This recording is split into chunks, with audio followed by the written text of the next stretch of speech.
Hey everyone, welcome back to our new session. अभी हम लोग कर रहे हैं कंप्यूटर नेटवर्क सीएन और इसमें हम लोग स्टार्ट करने जा रहे हैं अपना नेक्स्ट यूनिट जो कि है मीडियम एक्सेस कंट्रोल। इसको हम लोग शॉर्ट में बोलते हैं MAC, या फिर आप बोल दीजिए पूरा नाम इसका मीडियम एक्सेस कंट्रोल। तो चलिए देखते हैं इस यूनिट में हम लोग को क्या क्या चीज़ करना है। ओके, सिंपल सा यूनिट है। ज़्यादातर इसमें जो है आपको जो है थियोरेटिकल क्वेश्चन ही मिलेगा, न्यूमेरिकल तो बहुत इससे कम मिलता है। लेकिन फिर भी हम लोग न्यूमेरिकल भी करेंगे थोड़ा बहुत, और गेट का PYQs भी देख लेंगे जिससे हमारा क्वेश्चन जो है कोई भी इस चैप्टर से न छूटे। तो चलिए स्टार्ट करते हैं medium access control. Medium access control में हम बात करें तो इसमें अलग अलग टाइप का प्रोटोकॉल्स पढ़ना है कि हम किस प्रकार से मीडियम मीडियम कहने का मतलब क्या है। जैसे मान लेते हैं ए हमारा है और बी हमारा है, ठीक है, ये सोर्स है और ये डेस्टिनेशन है। तो किसी मीडियम के जरिए जो है हमारा डाटा ट्रांसफर होता है। वो मीडियम आपका वायर हो सकता है या फिर वायरलेस हो सकता है, ठीक है। तो वो मीडियम को हम कैसे कंट्रोल करेंगे ताकि कोलिजन वगैरह ना हो, वो में हम लोग क्या करते हैं, अलग अलग टाइप का प्रोटोकॉल्स पढ़ते हैं। जैसे कि मल्टीपल एक्सेस प्रोटोकॉल मतलब क्या करेगा, जैसे कि यहाँ पे ए है और यहाँ पे सपोज करिए बी है। तो ज़रूरी तो है नहीं कि हमारा जो है सिर्फ एक ही बार में इस मीडियम को एक ही जो डिवाइस है वो एक्सेस करे, ऐसा तो बिल्कुल नहीं है। बहुत सारा मल्टीपल डिवाइस इसको एक्सेस कर सकता है। तो इसलिए हम इसको बोल रहे हैं क्या, इसको हम लोग बोल रहे हैं multiple access protocol. Multiple access कर सकता है उस टाइप के प्रोटोकॉल। तो उसमें हमारा आता है रैंडम एक्सेस प्रोटोकॉल, फिर आता है हमारे पास कंट्रोल एक्सेस प्रोटोकॉल, फिर आता है centralize access protocol. Random access protocol की बात करें तो अलोहा हो इसमें होता है। फिर हमारे पास आता है CSMA होता है, फिर आता है CSMA CD, फिर CSMA CA। फिर हम लोग कंट्रोल एक्सेस प्रोटोकॉल की बात करें तो रिजर्वेशन होता है, पोलिंग होता है, टोकन पासिंग होता है। उसके बाद सेंट्रलाइज एक्सेस प्रोटोकॉल की बात करें तो FDMA, TDMA, CDMA, ये अलग अलग टाइप का क्या है, सब प्रोटोकॉल्स है। इस पूरे यूनिट में आपको क्या करना है, पूरा का पूरा प्रोटोकॉल्स को ही पढ़ना है, जिसमें से स्टार जहाँ पे लगा हुआ है वो ज़्यादा इंपॉर्टेंट है। गेट के पॉइंट ऑफ व्यू से बात कर ले या फिर सेमेस्टर के पॉइंट ऑफ व्यू से बात कर ले। तो चलिए स्टार्ट करते हैं अपने सबसे पहले रैंडम एक्सेस प्रोटोकॉल से, और इसको हम लोग समझेंगे कि कैसे हम जो है रैंडम एक्सेस प्रोटोकॉल के जरिए मीडियम को कंट्रोल करते हैं। तो जैसे कि हमारे पास नेटवर्क लेयर था, डाटा लिंक लेयर, और हमारे पास फिजिकल लेयर। तो डाटा लिंक लेयर पे हम लोग जो है एरर कंट्रोल और फॉलो कंट्रोल करेंगे। फिर हमारे पास मैक जो है वो मीडियम एक्सेस कंट्रोल यहाँ पे हम लोग करेंगे, किसमें, डाटा लिंक लेयर में। लिंक हमारे पास दो टाइप का होता है, एक होता है पॉइंट टू पॉइंट लिंक, ये पॉइंट टू पॉइंट लिंक है, ठीक है। एक होता है हमारे पास जो है ब्रॉडकास्ट लिंक। ब्रॉडकास्ट लिंक करने का मतलब क्या है, एक हमारे पास दिया गया है मीडियम और उसी से है जो सब आपस में कनेक्टेड है, उसी से क्या है, सब कनेक्टेड है। तो मान लेते हैं ये इधर से भी डाटा भेजना स्टार्ट कर दिया और ये इधर से भी डाटा भेजना स्टार्ट कर दिया, तो बीच में तो कोलिजन होना ही है। तो इसी चीज़ को हमको क्या करना है, कंट्रोल करना है, जिसको हम लोग अभी देखने वाले हैं। तो सबसे पहले प्रोटोकॉल्स को हम लोग स्टार्ट करने जा रहे हैं जो कि है रैंडम एक्सेस प्रोटोकॉल। समझिएगा, सिंपल सा चीज़ है कि ये रैंडम एक्सेस प्रोटोकॉल आखिर कहता क्या है, ठीक है। In random access no station is superior to another station and none assign control over another, that means no station permit to stop their other. मतलब सिंपल सा है कि हमारे पास दो है मीडियम, वो कोई भी ऐसा बिल्कुल नहीं है कि वहाँ पे सुपीरियर है, मतलब ज़्यादा बढ़ चढ़ के है, ऐसा कोई नहीं है, ठीक है। सबका सेम है बिहेवियर, सबका जो प्रायोरिटी है वो सेम है, कोई एक दूसरे को कंट्रोल नहीं कर रहा है। ये हमारा रैंडम एक्सेस प्रोटोकॉल कहता है। Any station can send data when it want, कोई भी डाटा जो है कभी भी मुंह उठा के भेज सकता है, ठीक है। If more than one station try to send their access conflict collision frames. अब एक से ज़्यादा मान लेते हैं एक टाइम में ही, एक से ज़्यादा जो हमारे पास स्टेशन है वो अगर डाटा भेजना स्टार्ट कर दिया तो कोलिजन हो जाएगा। To avoid collision, station must send data by executing a procedure or condition defined by protocols. तो इससे बचने के लिए जो प्रोटोकॉल्स कहता है उसको हमको फॉलो करना पड़ेगा। There is no fixed order in station send data, so there is called random access protocol. यहाँ पे कोई फिक्स ऑर्डर नहीं है, इसलिए इसको हम लोग क्या बोलते हैं, रैंडम एक्सेस प्रोटोकॉल बोलते हैं, ठीक है।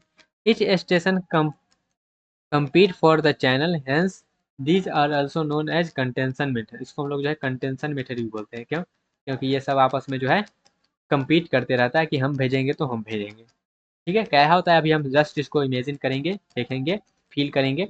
तो रैंडम एक्सेस प्रोटोकॉल्स में हम लोग को जो पढ़ना है वो है Aloha CSMS, CSMS CD, CSMS CA। Aloha में भी हम दो टाइप पढ़ेंगे, प्योर अलोहा और सॉर्टेड अलोहा। तो चलिए सबसे पहले हम लोग देखते हैं अलोहा आखिर है क्या। ठीक है, अलोहा आखिर है ही क्या। अलोहा क्या है, एक प्रोटोकॉल है। क्या है, एक प्रोटोकॉल है। अलोहा को जो डेवलप किया गया था वो 1970 में किया गया था, यूनिवर्सिटी ऑफ हवाई में। फिर it was design for wireless LAN, इसको जो है वायरलेस लैन के लिए याद रखिएगा। But it can use in any share medium, कोई भी शेयर मीडियम इसको हम लोग यूज़ कर सकते हैं, लेकिन मेनली इसको डिज़ाइन किया गया था वायरलेस लैन के लिए।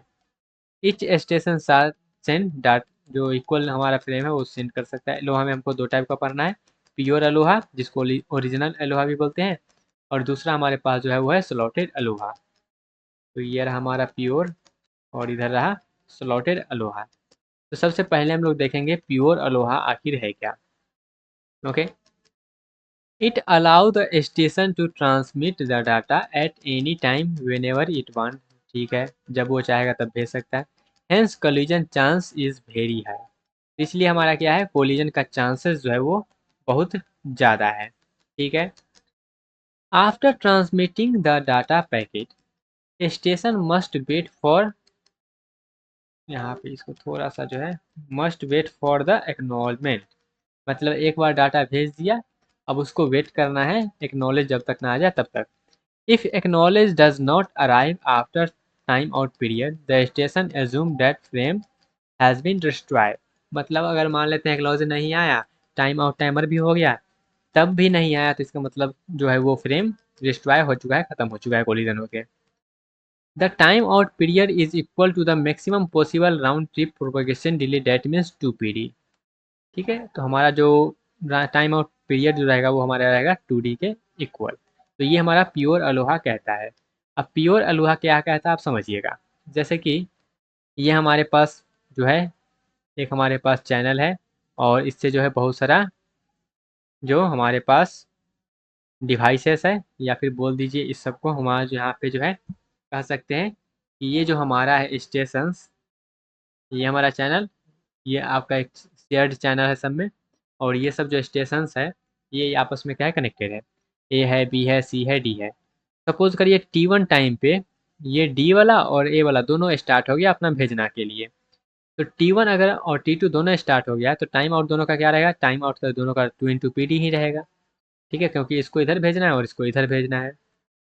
तो यहाँ पे हमारे पास जो है, यहाँ पे जैसे कि मान लेते हैं ये स्टार्ट किया और ये जो है इधर भेज दिया। ठीक है, फिर ये स्टार्ट किया, ये इधर भेज दिया। कर सकता है, बिल्कुल कर सकता है, क्योंकि यहाँ पे जो जब भी चाहे तब डाटा भेज सकता है, वैसा कोई रिस्ट्रिक्शन नहीं है कि वो नहीं भेज सकता या फिर भेज सकता है।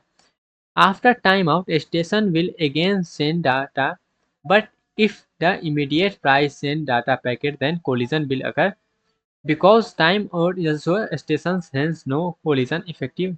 मतलब सिंपल सा है कि यहाँ पे जो डाटा भेज रहा है इसको जो है वेटिंग करना पड़ेगा 2 × PD का। अगर वो पहले भेज रहा है तो इसको वेट करना पड़ेगा, और ये पहले भेज रहा है तो उसको वेट करना पड़ेगा। अगर नहीं करता है तो जो है कोलिजन हो जाएगा, और यहाँ पे ये जो है इसका एफिशिएंसी बहुत ज़्यादा लो हो जाएगा। तो station must not send frame immediately after time out, time out के बाद जो है इसको इमीडिएट नहीं भेजना है। It must wait for random amount of time call back off time. Back off time हमारा जो होता है वो होता है K × स्लॉट टाइम। उसको इमीडिएट ट्रांसफ़र नहीं करना है, उसको बैक ऑफ टाइम तक जो है वो वेट करना पड़ेगा। बैक ऑफ टाइम बराबर होता है जो हमारा K है इंटू स्लॉट टाइम। अब कहिएगा K क्या है, तो K जो है वो कोई एक वैल्यू होता है जिसको हम लोग 0 से लेकर 2⁻n−1 के बीच में हम लोग चूज़ करते हैं। ठीक है, K हमारा कोई भी एक रैंडम नंबर होता है। अब ये n क्या है, तो n हमारा कोलिजन नंबर है। कोलिजन अगर एक बार हुआ है तो 1 देंगे, एक बार नहीं हुआ तो 0 देंगे, 2 बार हुआ है तो 2 देंगे। इस तरीक़ा से जब जो जितना बार कोलिजन होते रहेगा उतना बार हम उसको बढ़ाते रहेंगे। अब ये स्लॉट टाइम क्या है, तो स्लॉट टाइम सिंपल सा होता है, वो जो है PD कह दीजिए, TD कह दीजिए, या फिर वो 2 × PD कह दीजिए, वही इसका एक स्लॉट टाइम होता है। अब आते हैं थोड़ा जो है अलोहा पे ही, प्योर अलोहा पे ही, बाइनरी एक्सपोनेंशियल बैकऑफ एल्गोरिथम। अब ये क्या चीज़ है तो समझिएगा, इससे हम लोग जो है कुछ कंक्लूड करेंगे। ठीक है, चलिए समझिएगा, ये क्या हो गया। Okay, binary exponential back off time, जैसे कि यहाँ पे बैक ऑफ टाइम ही कह रहे हैं ना, कि वो जो है बैक ऑफ टाइम तक वेट करना चाहिए। तो बैक ऑफ टाइम हम कैसे समझेंगे, समझिएगा। जैसे ये हमारा क्या है, ये हमारा स्टेशन ए स्टेशन बी, बीच में क्या हुआ, कोलिजन हो गया। सपोज करिएगा डाटा पैकेट 1 हम भेजना चाहते हैं और ये भी डाटा पैकेट 1 भेजना चाहता है। n का वैल्यू दोनों का 1 रहेगा क्योंकि हमारा जो है कोलिजन यहाँ पे देखिएगा। अब यहाँ पे हम जो है कुछ कुछ थोड़ा सा बात करेंगे। स्टेशन ए है और स्टेशन बी है। के का वैल्यू हम लोग कहाँ से ले सकते हैं, 0 से लेकर 2 के पावर n-1 तक ले सकते हैं। n हमारा क्या होता है, कोलिजन नंबर होता है। तो यहाँ पे हमारा मान लेते हैं एक बार कोलिजन हो गया। कोलिजन हो गया तो n का वैल्यू क्या किए, 1 दे दिए दोनों तरफ। ठीक है। तो k का वैल्यू क्या हो सकता है, k का वैल्यू 0 या फिर 1 हो सकता है। इधर भी k का वैल्यू 0 से 1 हो सकता है। क्यों, क्योंकि 0 से लेकर 2 के पावर n-1 तक जाएगा k का वैल्यू। तो k का वैल्यू 0 या 1 हो सकता है या फिर इधर भी 0 1 हो सकता है। ठीक है। अब इधर भी 0 1 इधर भी 0 1 हो सकता है, तो दोनों का हम कॉम्बिनेशन बनाते हैं k के बेसिस पे। तो ये ए बी, इधर मान लेते हैं 0 तो इधर भी 0। इधर हमारा क्या है, इससे हमारा दो पॉसिबिलिटी जाता है, या तो ये 0 से जाएगा या तो ये 1 से जाएगा। ठीक है। दूसरा पॉसिबिलिटी ये उठता है, ये जो 1 है या तो जाएगा ये 0 के पास, इस तरह से कर देते हैं, या तो जाएगा ये 0 के पास या तो जाएगा ये 1 के पास। इतना ही कॉम्बिनेशन हो सकता है। तो उसी कॉम्बिनेशन को यहाँ पे हम लोग जो है लिस्ट डाउन किए हैं, 0 0 0 1 1 0 और 1 1। अब यहाँ पे मान लेते हैं दोनों 0 0 है, मतलब दोनों क्या है, सेम है, दोनों 0 0 है। तो यहाँ पे कोलिजन हो जाएगा। ठीक है। अगर मान लेते हैं 0 1 है, तो 0 1 कहने का मतलब क्या है, ए वेट कर रहा है और वो ये जो बी है वो भेज दिया डाटा। तो यहाँ पे सॉरी, यहाँ पे जो है ए डाटा भेज दिया और बी जो है वो वेट कर रहा है, तो यहाँ पे ए जीत गया। ठीक है। इधर 1 और इधर 0, तो यहाँ पे बी जीत गया क्योंकि ए जो है वेट कर रहा है, बी जो है निकल गया। तो फिर दोनों यहाँ पे गया तो दोनों का क्या है, यहाँ पे कोलिजन हो गया दोनों, क्योंकि सेम वैल्यू है। जब सेम वैल्यू लेके जाएगा तो दोनों एक बार यहीं चल जाएगा। दोनों एक बार चल जाएगा तो हमारा जो है कोलिजन होने का चांस है और कोलिजन जो है वो अकर हो जाएगा। ठीक है, समझ में आया कैसे काम ये होता है। चलिए अब थोड़ा सा आगे बढ़ते हैं। अब यहाँ पे इसका अगर प्रोबेबिलिटी निकालिएगा तो पी को जीतने का प्रोबेबिलिटी जो है 25% है, बी का जीतने का भी 25% है और कोलिजन होने का 50% चांस है। सपोज करिए यहाँ पे हम चूज कर लिए, ये जो 4 आया था ना, इस 4 में से हम कोई एक चूज कर लेते हैं। सपोज करिएगा हम 0 1 को चूज कर लिए हैं। ठीक है। सपोज करिएगा हम जो है ये 0 1 को चूज कर लिए हैं, उसमें से आप कोई भी चूज कर सकते हैं। अगर हम यहाँ पे 0 1 चूज कर लिए हैं तो यहाँ पे अगर हम बैक ऑफ टाइम निकालें तो वो क्या होता है, k इंटू स्लॉट टाइम होता है। तो यहाँ पे सपोज करिए यहाँ पे जो है अभी कोई कोलिजन नहीं हुआ है, कोई कोलिजन नहीं हुआ, या फिर यहाँ पे देखिएगा इधर। ठीक है, इसी एग्जाम्पल को लेते हैं, यहाँ पे कोलिजन हो गया था। ओके, यहाँ पे हमने क्या किया, यहाँ पे हमने जो है 0 1 को ले लिया। अब बैक ऑफ टाइम निकालिए ए के लिए। जब ए के निकालिएगा तो के इंटू स्लॉट टाइम, तो के का वैल्यू यहाँ पे क्या है, के का वैल्यू तो यहाँ पे जो है वो 0 है, क्योंकि के का वैल्यू यहाँ है 0 और 1 जो लिए हैं ये के का ही वैल्यू है ना। तो ये 0 हो गया तो टोटल का यहाँ पे जो है बैक ऑफ टाइम 0 हो गया, मतलब ये कह रहा है इमीडिएट भेज दो, इमीडिएट भेज दो। वहीं अगर बी का निकालिएगा तो यहाँ पे आएगा 1 इंटू स्लॉट टाइम, मतलब कुछ ना कुछ यहाँ पे टाइम लेगा ही, कुछ ना कुछ टाइम जो है वो लेगा ही। अब ये क्या चीज़ है समझिएगा, इसको थोड़ा सा जो है करेंगे। ओके, यहाँ पे था, हमने 0 1 लिखा और उसके बाद अब देखिएगा, अब यहाँ पे जबकि हमारा काम हो चुका है, अब यहाँ पे हमारा नेक्स्ट के लिए जाएंगे, नेक्स्ट के लिए जाएंगे। इसका तो अभी वैल्यू क्या था, यहाँ पे ए जो है जीत गया, ए ने क्या किया, ट्रांसफ़र कर लिया फटाक से। अब यहाँ पे जब आएंगे, ए का वैल्यू इधर क्या है 0 1 है और इधर बढ़ गया हमारा क्या है, क्योंकि एन का वैल्यू यहाँ पे क्या हो गया, एन का वैल्यू यहाँ पे 2 हो गया, एन का वैल्यू क्या हो गया, 2 हो गया। क्योंकि ये क्या किया, एक बार और वेट किया तो यहाँ पे एन का वैल्यू 2 हो गया। तो ये के का वैल्यू कहाँ से जाएगा, 0 से लेकर 3 तक, तो 0 1 2 3 तक गया। के का वैल्यू इधर क्या होगा 0 1, तो वही 3 को यहाँ पे हमने क्या किया, यहाँ पे दर्शाए हैं। ठीक है।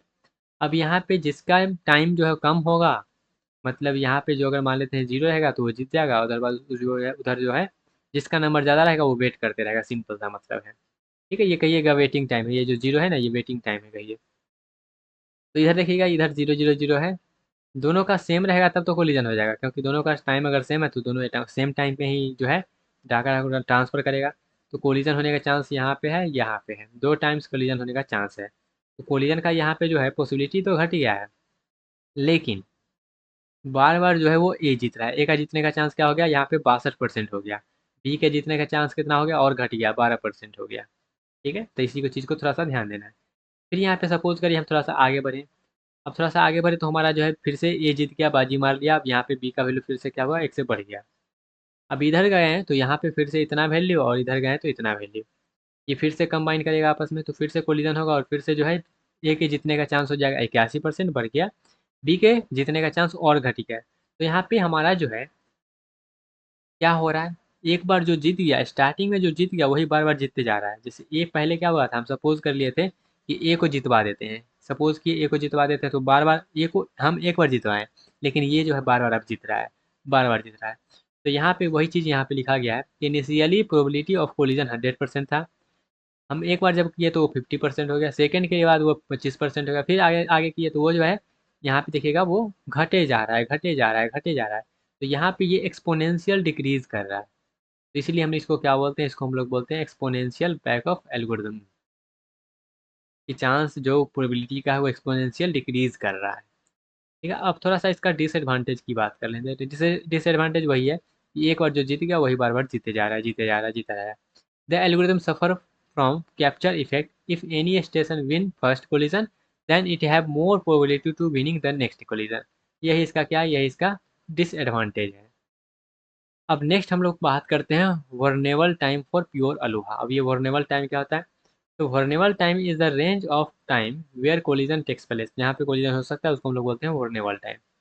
जैसे कि ये हमारा क्या है, ए है, बी है और सी है।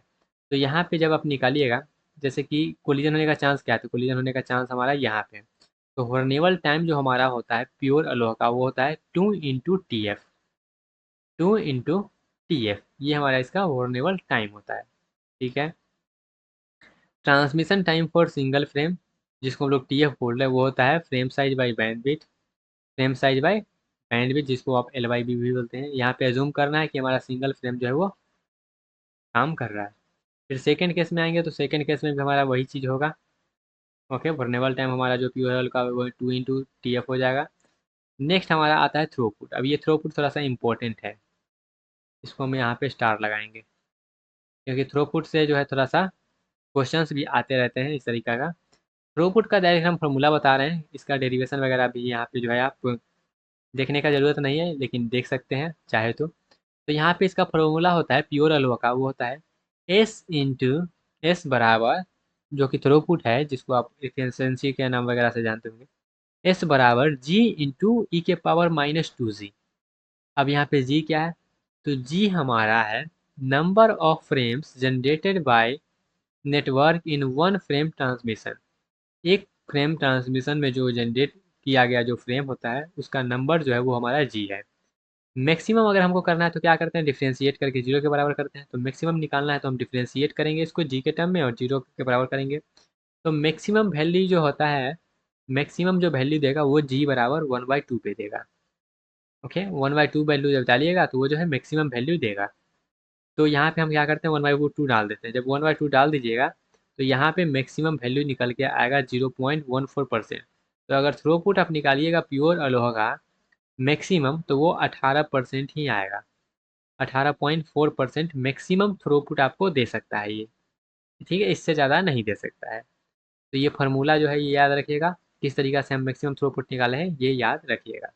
ओके, सिर्फ 1000 फ्रेम हम अगर जनरेट कर रहे हैं नेटवर्क में, तो वहाँ पे टोटल जो है, क्योंकि 18.4% ही है, तो 1000 में से जो है 184 फ्रेम ही जो है डिलीवर्ड होगा सक्सेसफुल्ली, क्योंकि वही उसका थ्रोपुट है, वही इसका एफिशिएंसी है, और सब जो है वो डिस्कार्ड हो जाएगा। और मैक्सिमम वैल्यू जो है वो G बराबर 1/2 पे देगा। ठीक है, समझ में आया। One frame should be generated into transmission, जिसको हम लोग बोलते हैं वर्नेबल टाइम, जो कि होता है 2 × TF।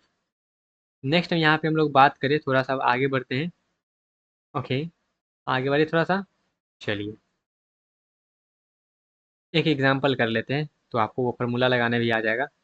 जैसे कि प्योर अलोहा नेटवर्क ट्रांसमिट दिया गया है यहाँ पे 200 bit frame on a shared channel दिया गया है, इसका बैंडविड्थ दिया गया है। What is throughput if the system all station to produce. यहाँ पे 1000 जनरेट कर रहा है तो एक सेकंड में 1000 जनरेट कर रहा है, एक सेकंड में तो इसका थ्रूपुट क्या होगा। 500 जनरेट कर रहा है एक सेकंड में तो क्या होगा, 250 जनरेट कर रहा है एक सेकंड में तब क्या होगा। Okay, the throughput is defined as average number of frame successfully transmission per second. तो यहाँ पे जो है 200 बिट दिया गया, क्या 200 बिट दिया गया, आपका फ्रेम साइज दिया गया है, बैंडविड्थ आपको दिया गया है 200 kbps, जिसको आप यहाँ पे बिट में कन्वर्ट कर लीजिए। फिर ट्रांसमिशन टाइम निकालिए, क्योंकि आपको टीएफ तो निकालना होता है ना, ट्रांसमिशन टाइम निकालिए, frame into frame divide by bandwidth करके निकालिए, हमारे पास आया 1 मिली सेकेंड, 1 मिली सेकेंड आया। अब यहाँ पे सबसे पहले क्वेश्चन पे चलते हैं, जो कि हमारा था क्या, 1000 फ्रेम जनरेट कर रहा है 1 सेकेंड में। 1 सेकेंड में 1000 जनरेट कर रहा है, तो 1 मिली सेकेंड में कितना जनरेट करेगा, तो 1 मिली सेकेंड में हमारा जो जनरेट करेगा वो, तो यहाँ पे जी का वैल्यू हम क्या करते हैं, जी का वैल्यू ले लेते हैं 1, क्योंकि 1 सेकेंड में कितना जनरेट कर रहा है, 1 जनरेट कर रहा है इसलिए। उसके बाद जो है थ्रूपुट निकालिए, जी का वैल्यू पुट कर दीजिए, और आपका ई का वैल्यू मालूम ही होगा, कांस्टेंट होता है, बस हमको जी का वैल्यू निकल गया, उसको पुट कर दिया, अपना काम खत्म हो जाएगा। ओके, तो एवरेज यहाँ पे जो है 135 आया है, क्योंकि इसका जो है थ्रूपुट यहाँ पे ये आया। सेकेंड केस में जाइएगा, सेम चीज़ करना है आपको, जो है यहाँ पे दिया गया है 1 सेकेंड में 500 फ्रेम जनरेट कर रहा है, तो 10 के जो है 1 मिली सेकेंड में देख लीजिए कितना जनरेट कर रहा है, तो वहाँ पे जी का वैल्यू आएगा, उसको पुट कर दीजिए। तो यहाँ पे तो और जो है हमारा 18% ही आया है, ठीक है। फिर सोल्यूशन जाएंगे 3 पे करने, तो यहाँ पे 15% ही आएगा। तो यहाँ पे जो है हमारा वो इस तरीका से हम इसको सॉल्व करते हैं, सिंपल सा है, बस आपको जी का वैल्यू निकाल लेना है, जो कि हम जो है टी एफ से निकाल सकते हैं। ओके, ट्रांसमिशन टाइम से निकाल सकते हैं, कोई दिक्कत नहीं है। क्लियर हुआ गाइज, ये समझ में आया? आई होप आपको ये चीज़ समझ में आया होगा। चलिए थोड़ा सा आगे बढ़ते हैं, और अब हम लोग जो है बात कर लेते हैं स्लॉटेड अलोहा का। स्लॉटेड अलोहा का, अगर प्योर अलोहा समझ में आ गया होगा, तो स्लॉटेड अलोहा भी सेम ही है, बस यहाँ पे थोड़ा सा डिफरेंस है, बस यहाँ पे ज़्यादा नहीं, थोड़ा सा डिफरेंस है। क्या डिफरेंस हम लोग बात करेंगे अभी, जस्ट पहले इसको अरेंज कर लें। चलिए समझते हैं स्लॉटेड अलोहा का। Slotted ALOHA divide the time of channel into discrete interval equal slot time. वो क्या किया है, ये जो है ना slotted ALOHA, slot by slot क्या किया है, टाइम को डिवाइड कर दिया है, जिसको हम लोग बोलेंगे ट्रांसमिशन टाइम फॉर 1 फ्रेम। हमारा वहाँ पे क्या था, प्योर अलोहा में कोई भी कभी भी मुँह उठा के भेज सकता था, लेकिन यहाँ पे क्या किया, यहाँ पे सेंड करने के लिए टाइम डिवाइड कर दिया है। Any station can transmit it's data in any time slot, यहाँ पे स्लॉट में डिवाइड कर दिया, तो स्लॉट में ही कोई भी स्लॉट में जाके डिवाइड जो किया गया है उसमें जाके ट्रांसमिट कर सकता है। Only one condition, that station must start transmission from the beginning of time slot। Time slot करना है इसको, okay, time slot. If the beginning of the slot is missing, अगर मान लेते हैं स्टार्टिंग में मिस हो गया, तो स्टेशन को वेट करना पड़ेगा until the beginning of next slot, जब तक अगला स्लॉट स्टार्ट ना हो जाए तब तक उसको वेट करना पड़ जाएगा। Any collision may occur if two or more station try to transmit data beginning of the same time slot। Same time slot पे अगर स्टार्ट कर दिया है, जब टाइम स्लॉट स्टार्ट हुआ सेम उसी दो चैनल आया, उसी जगह हम कहेंगे हम दोनों एक ही बारे में भेजेंगे, तब वहाँ पे कोलिजन होने का चांस होता है। ठीक है, चलिए जैसे कि यहाँ पे बात करें, तो यहाँ पे मान लेते हैं ये टाइम स्लॉट डिवाइड कर दिया, ये टाइम स्लॉट डिवाइड कर दिया, और ये टाइम स्लॉट डिवाइड कर दिया। तो यहाँ पे ये जो है वो इस टाइम स्लॉट में डाटा भेजना स्टार्ट कर दिया। फिर अगला टाइम स्लॉट जब स्टार्ट हुआ, तो वहाँ पे बी भी आ गया और सी भी आ गया, तो यहाँ पे कोलिजन हो जाएगा। ठीक है, इस तरीका से। तो वर्नेबल टाइम इसका क्या हो गया, तो वर्नेबल टाइम इसका हो गया टी एफ। टी एफ का वर्नेबल टाइम क्या हो गया, टी एफ हो गया। अब यहाँ पे देखिएगा सेकंड एग्जांपल, यहाँ पे टाइम स्लॉट में क्या किया है, डिवाइड कर दिया है। टाइम स्लॉट में डिवाइड कर दिया, तो यहाँ पे ए स्टार्ट कर दिया, मान लेते हैं 2.3 सेकेंड पे, और यहाँ पे हमारा जो है आगे बढ़ा, फिर स्टेशन बी स्टार्ट कर दिया 5.2 सेकेंड पे। इस तरीका से हमारा जो है स्टार्ट करना स्टार्ट कर दिया, जैसे कि यहाँ पे ए बी और सी, तो यहाँ पे हमारा टोटल टाइम हो गया। चलिए थोड़ा सा आगे बढ़ते हैं। अब यहाँ पे देखिएगा, फॉर एग्जाम्पल टी एफ बराबर हमारा क्या है, 2 सेकेंड है, टी एफ बराबर 2 second, and station has data to send 2.3 second, then if will wait 4 second, it will send 4 second, and the station has to data send 5.3, it will। यहाँ पे ये जो हम किए इसी चीज़ को यहाँ पे एक्सप्लेन करके लिख दिया गया है। अब स्लॉटेड अलोहा के लिए अगर हम वर्नेबल टाइम का बात करें, तो ऑलरेडी हमने कर लिया है कि वो टी एफ के बराबर होता है, वो तो ऑलरेडी हमने बात कर लिया ना, बिल्कुल कर लिए। नेक्स्ट इसका थ्रोपुट की बात करें, तो थ्रोपुट का फार्मूला सेम है, बस यहाँ पे एक डिफरेंस है कि वहाँ पे हमारे पास जो था वो था 2 × जी, लेकिन यहाँ पे सिंपल सा जी है, यहाँ पे सिंपल सा जी है, बस वही चेंज है। और इसका जो मैक्सिमम आता है वो आता है जी बराबर 1 पे। जी बराबर 1 पे, और इसका जो मैक्सिमम आपको जो वैल्यू मिलेगा वो 36% इफिशियंसी इसका मिलेगा। तो इसका थ्रूपुट या फिर इफिशियंसी की बात करें तो वो 36.8% होता है। किसका? स्लॉटेड अलोहा का। फार्मूला याद रखिएगा और मैक्सिमम किस वैल्यू पे आता है वो याद रखिएगा और उसका परसेंटेज याद रखिएगा। ठीक है, समझ में आया? सेम वही एग्जांपल है, यहाँ पे आपको जो है कन्वर्ट कर लेना और जी के वैल्यू को बस पुट कर देना है। अब यहाँ पे डिफरेंसेस देख लीजिएगा, क्योंकि डिफरेंसेस जो है एग्जाम में आता है लिखने के लिए प्योर अलोहा और सैचुरेटेड अलोहा के बीच में। तो ये जो है कोई भी टाइम इंटरवल में कभी भी उठा के भेज सकता है, लेकिन इसको जो है बिगिनिंग ऑफ टाइम स्लॉट के ही स्टार्टिंग में भेजना है। वर्नेबल टाइम इंटू 2f होता है, यहाँ पे सिंपल सा टीएफ होता है। थ्रोपुट की बात करें तो जी इंटू ई के पावर -2g होता है, यहाँ पे बात करें तो जी इंटू ई के पावर -g होता है। यहाँ पे 18% होता है, 18.4%, यहाँ पे 36.8% होता है, जस्ट दुगना हो गया है यहाँ पे। ये 1/2 पे हाफ दे फुल मैक्सिमम देता है और ये 1 पे देता है। ठीक है, इसका मेन एडवांटेज ये है, ये सिंपली इम्प्लीमेंटेशन है। इसका मेन एडवांटेज ये है कि ये रिड्यूस कर देता है नंबर ऑफ कोलिजन और जो आपका थ्रोपुट है उसको दुगना कर देता है। सलॉटेड अलोहा का ये खूबी है। आई होप आपको ये जो है समझ में आया होगा कि प्योर अलोहा क्या है, सलॉटेड अलोहा क्या है, दोनों का फार्मूला क्या है, दोनों का मतलब क्या है, कैसे काम करता है, फार्मूला क्या है, एफिशिएंसी क्या है, वर्नेबल टाइम क्या है, सब कुछ ए टू जेड आपको समझ में आ गया होगा। क्लियर हुआ गाइस? लेकिन फिर भी अगर कहीं पे आपको डाउट रह जाता है तो कमेंट सेक्शन खुला है ही, उस पर आप पूछ सकते हैं, उस वहाँ पे आपको जरूर बताया जाएगा। मिलते हैं अपने अगले सेक्शन में, जहाँ पे हम लोग नेक्स्ट अपना प्रोटोकॉल को कर लेंगे, जो कि होगा हमारे पास। हमने दो को लोहा तो कर लिया, लोहा में दो हमारा टाइप था उसको भी कर लिया, फिर आगे हम लोग आप बढ़ेंगे और इसको भी करेंगे। ओके, मिलते हैं अपने अगले सेक्शन में, तब तक के लिए bye bye, take care, all the best.